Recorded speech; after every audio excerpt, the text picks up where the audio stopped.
then as people began moving out, and when I moved in here, that house that's now yellow had a older white woman in it. Not the next door, but the next house on the corner, the 2-story. There was a whole, they called him Uncle Jack. The woman next door called him Uncle Jack. He's a white guy. And he had junk all over the front porch. Anything you're looking for, Jack probably had it on his front porch to fix the lock or the plumbing piece that you needed or whatever. But he didn't move much because he was a rotund individual.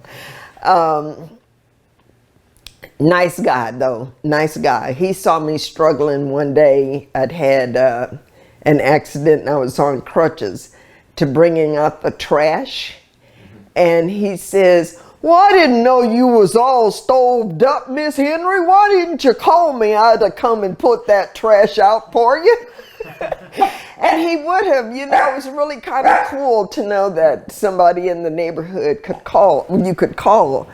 The woman next door was a black woman, and her boyfriend, I guess, was a long distance truck driver. So we kind of became friends.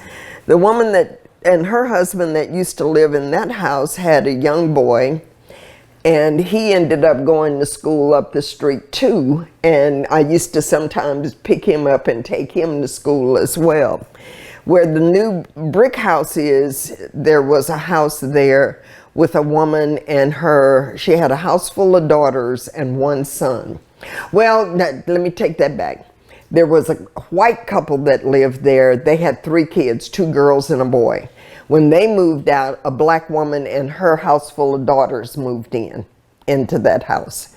The house later burned. I think somebody set it on fire because the fire department was out here twice one evening.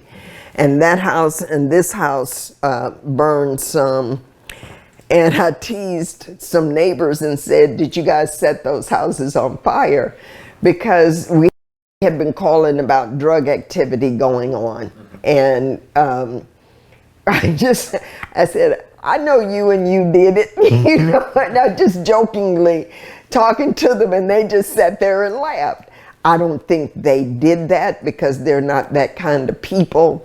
But we were all that's another thing, the fact that at that point in time, don't say that, Reba, at that point, people were more concerned about what's going on, okay? What time period is that? I am going to say that was like in the 80s, 90s time frame, that we were more concerned about each other as a neighborhood. And checked on each other. And then of course I don't remember who was living in that house before Hugo and his wife moved in over there, the orange one. I can't remember that for any reason. But then the one next to them, there was a white woman, she was a widow, was left in that house too. When I first moved in, there was a Hispanic couple and their 2 kids right here. They moved out. And then a black guy and his family moved in. They stayed there for a while, had 3 boys, got to be too much family for the house. They traded off with their mom and dad who lived, his mom and dad, his dad and stepmom, who lived out in Highland Hills, and they came to live at the house. And then there were 2 of the stepbrothers that were in and out. When they passed away, one of the stepbrothers ended up living there, and he passed away a year ago with COVID. So the house has been vacant now since that time. It's had 2 different people buy it. This last person is still trying to get it to a livable condition.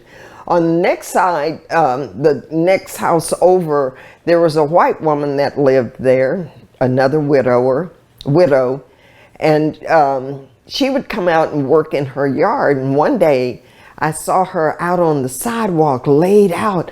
Scared the crap out of me. I thought she had passed out or somebody had hit her or something. But she had a bad back. And she says that, "Oh, I'm fine, baby, I'm fine." I said, "Oh, Miss," can't remember her name, of course, "Miss whatever." I said, "Do you need some help?" She says, "No, let me just roll here for a while." And that's what she was doing, on her back, just rolling back and forth like this. She says, I'll be able to get up in a minute. Well, I stood there and waited till she got up. And she did, and she finished weeping up her stuff and went on back into her house. But a Hispanic family lives in that house, and they had 2 boys that I know of, and maybe a girl, that all lived in that house at one time. One of the sons is a criminal. He's in and out of jail and has wreaked havoc on this neighborhood for the last 3 months, doing illegal activity in the driveway overnight. We've called and called and called the owner, code compliance, the police, everybody. They run him off, and as soon as no one's paying attention, he's back. Does his parents do anything about it? I asked them once about his loud music. "Oh, we can't do anything with him." And I'm like, my son, who is now deceased, would not be over there, be out there making all that kind of racket, disturbing the whole neighborhood. I would have done something about it. And then the house on that corner, they came right after the woman died and they sold the house. So they've been here a while too.